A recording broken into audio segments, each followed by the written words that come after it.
Hello and welcome to the Low Limit Poker Challenge. We just finished session 13. My name is Ara and this is Ray. So we wanted to make a quick video because we had a very short session today. It was pretty dramatic, so we really haven't planned for this video. It's kind of a spontaneous thing right now, so this is unscripted right now. So I'll let you start since your day was more dramatic. Here's the deal. Some days poker is not good. And to say the least, say life is brutal. Yeah. Today, for me, life was brutal. Definitely one of the biggest losses I've ever had, especially in big blinds.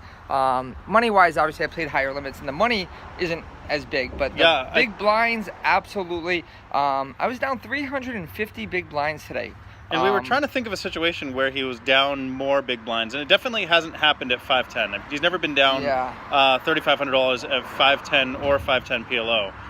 Maybe 5.5 PLO, but I'm not sure. Yeah, or maybe when we used to play like 50 cents a dollar at like the home games. I don't know. Never down $350 in a home game, Fuchs game. At Fuchs possibly, but anyway. So yeah, it was pretty big though. It was a normal day. I mean, things just weren't going my way. I was probably down between 2 and 250, and I added on. I always tried to keep between 2 and 300 on the table, and I ended up picking up kings, which was a great spot.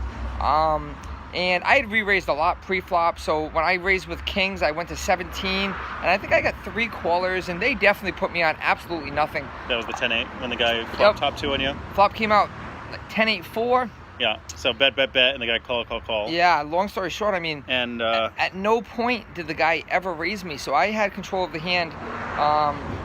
And you didn't you lose huge money. It was just like lots of pots where you lost like 100 here, 100 there. Yeah. So in that hand, I lost about 225 when I did shove all in on the turn, thinking he may have a straight draw, he may have an overpair, and come to find out he had 10-8, and he just didn't want to ever raise, whether it was on the flop or on the turn or anything. Well, you definitely look like the aggressive player. So. But you had, the other hand.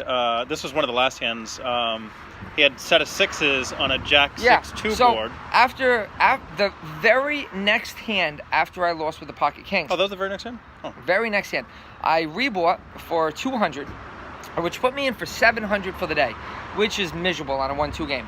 And the guy next to me, who was definitely like a complaining player, like I just don't think he plays that much because he was just so shocked that things just don't go his way every time. And he was complaining about Bitcoin isn't real earlier, that type of guy. So anyway, he raised to 15, and like the whole table called 15. There's probably 6 or 7 people called 15 pre-flop, and the flop comes out. And you were in the big blind, right? I had pocket 6s, yeah. And so the flop comes out, and the flop is wonderful. Jack 6 deuce. So it was 2 hearts. I was not in the big blind. I was actually in late position. He was in one of the blinds. He checked. The very next guy bet $20, and 5 people called $20 to me. At this point, there's probably about $180 to $190 in the pot. I shoved all in for about $160 more. I got called by one of the older tight guys at the table, which was scary. And then I got called by another older guy who was just definitely there having fun and, just going through the motions. So there was 2 hearts on the flop. But still, when you have a set of 6s on a Jack 6-2 board, you're feeling pretty good. Yeah, you're feeling pretty good. Until the old guy flips over pocket jacks, and you're drawing to 1 out. And he never re-raised pre-flop. It's just what happens in daytime poker. And anyway, life is brutal. So that ended up being like an over $600 pot, maybe $700 pot. Yeah, I thought I was gonna actually be up if I was to win that pot. I thought I was dodging hearts, which I was against one guy, but the other guy actually outflopped me with a set of jacks. So long story short, I ended up down 700 for the day. Honestly, we haven't done the numbers yet. Puts me probably down to about 500 for the entire challenge that we're doing. Puts me probably below minimum wage again. You're right there at minimum wage. And I think you'll probably go down to about $9 to $10. Right now, life is brutal, and poker does not seem fun. But here's the thing. So session 13, we stopped it just because Ray didn't want to rebuy again. So you're like, all right, end of the session. Yeah. We'll make a video. So, but the thing is no matter how much, if you know you're a winning player, no matter how much you hate one day, one hand, one session, whatever you want to call it, you just got to come back the next day or the day after that and play good.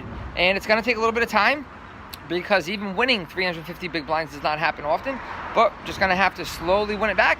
hopefully at this time next week when we're talking, I have it all back plus a little bit more. That is what I expect. Let's also tell them, before I say this, so my results for session 13, I ended up winning $73, I think. Was it 73? Yeah. I ended up winning $73 profit. We only played for 2 hours. He was down more than me for a while, and then he got a gift, like we talked about in some of our last videos. I got a $170 gift or so. Well, I was only down 150 at my max. Yeah, so anyway, he got a nice little gift. The guy on the other side of the table put him all in when he had aces, and then the guy complained because he didn't notice that he had a $100 bill on the table, which was right out there. He only had like $180, so there was a stack of like 16 red chips on top of a $100 bill, and the guy's all complaining because he didn't see the $100 bill. So the guy was actually drinking, and he raised to $16 in position, and I wanted to make a super small min raise because I was in the small blind, and I think when you 3-bet out of the small blind, you absolutely look a lot stronger. And I was almost worried he was just going to fold. So I only raised it $20 more.